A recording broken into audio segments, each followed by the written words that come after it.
কোরবানির পশু কিনতে গিয়ে অনেকে ক্রয়কৃত পশুটির সঙ্গে সেলফি তোলেন বা পশুটির ছবি ফেসবুকে আপলোড দিয়ে থাকেন।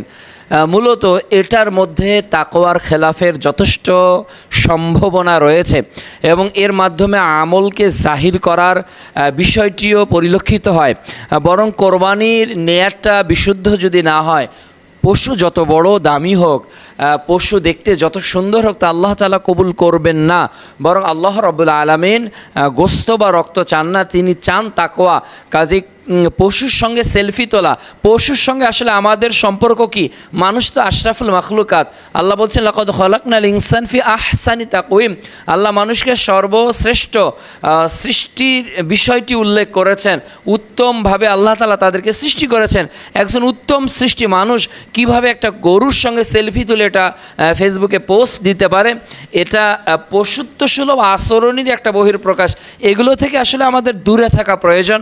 বরং তাকওয়ার চর্চা করাই হলো মুমিন জীবনে একমাত্র লক্ষ্য। আল্লাহ যেন তৌফিক দান করেন।